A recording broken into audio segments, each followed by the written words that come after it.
Good morning, everybody. This is Jeremiah with Drive to Repair. This is a call from a property management group that we help. The complaint was that the refrigerator was leaking water. Now, on this style with the freezer on top and the refrigerator on bottom, that's typically going to be a clogged condensate line. So this is how we're verifying that. I'm pulling up this bottom panel here, and you'll note there is a huge sheet of ice here. So in the back, where your coils get all nice and cold and frost builds up on those, you've got a little heater underneath it, and that will melt off all that water. There's a little drain line called the condensate drain, and if that gets plugged up, then the water, instead of draining out into the bottom of the fridge, will end up going through the air channels here and then drip into your refrigerator. So that's what was happening on this fridge. And so I'm chipping up the ice here. You can see all these big pieces of ice. So we'll get all these out. You want to do that first, because if you don't, as you work on it, it becomes a big puddle of water, and that's no fun to work in. So after we get all this ice up, we're going to do our best to try to figure out what area that condensate drain is at. Because underneath those coils, it could be left, right, it could be in the middle, and there's a big sheet of ice back there as well. If you can figure out where that hole is at, it will help this process go a lot faster. Otherwise, you are steaming ice that just makes a big puddle of water. Now, you can see there I put a big towel underneath there. That's because as we work on this, there is going to be some water that continues to drip down into the fridge until we get all of this taken care of.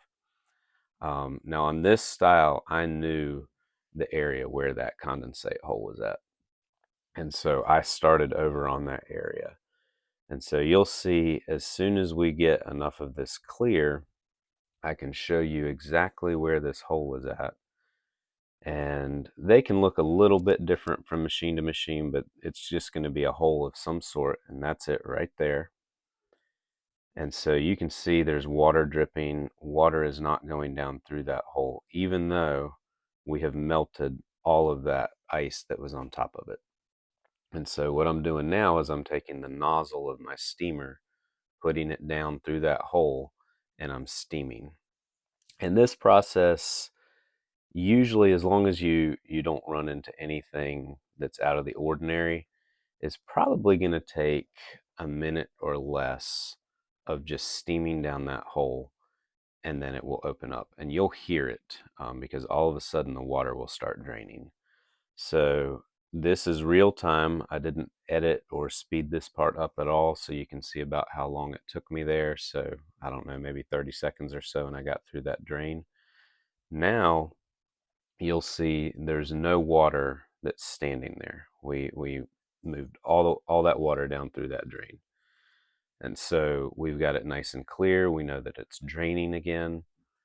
There's still some ice we have to take care of.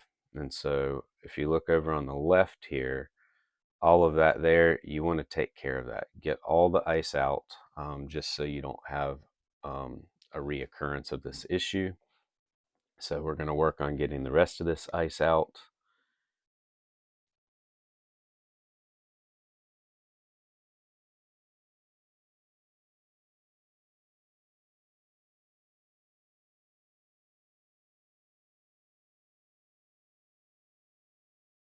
Now I'm taking some of the bigger chunks out because it just speeds up the process, rather than melting the whole thing.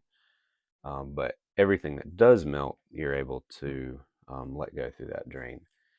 This copper wire, right here, is what we're going to install to help prevent this from happening again. So there is that heating element that I told you about that is right underneath the cooling coils, those evaporator coils there. What we're doing is we're bending this copper wire, and it's a fairly thick gauge there. The thicker the gauge, the better. And we're going to hang that directly on that heating element, and it's a black strip. It kind of looks like the bake element inside of an oven, essentially. We're hanging that on it and putting the bottom part of that wire down through the hole. And so you can see here, we've got it hanging on that black element there. And then I'll move this a little bit just so you can kind of see a little bit better how it's hanging on that, and just right down through that drain. You want to get it an inch or two down through that drain, pretty much as far as it'll go until you feel a stop on it. Now what that does is it gives direct heat transfer from that heating element through that copper wire down to that hole. So instead of just radiant heat that comes off of the element and then kind of shines down on that area, melting the ice or keeping it from freezing there, now you actually have a solid material that's getting direct heat from that element going down through that hole, and that does a lot to help prevent this issue from happening. And so we wanted to make sure that since this had happened on this customer, we're trying to prevent this from happening again.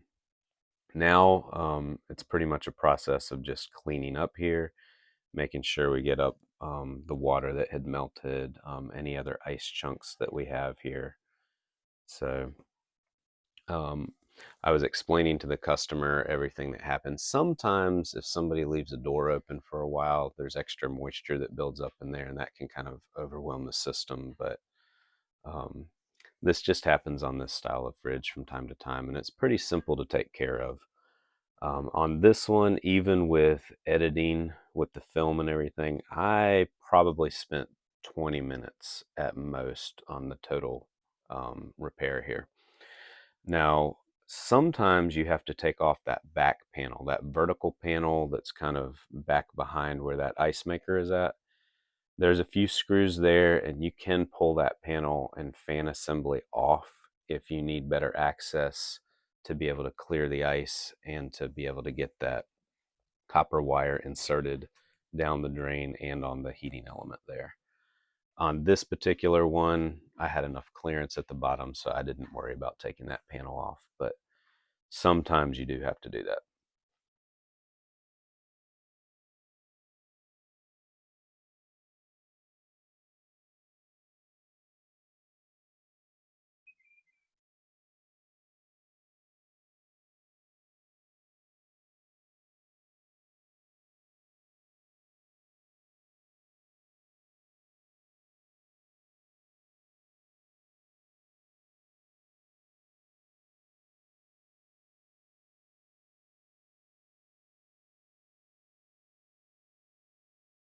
All right, so we're just checking everything underneath here, getting this towel out, and then underneath where all the water had pooled, I ended up cleaning up underneath those bins at the bottom of the fridge. But this customer was taken care of, and everything's good to go.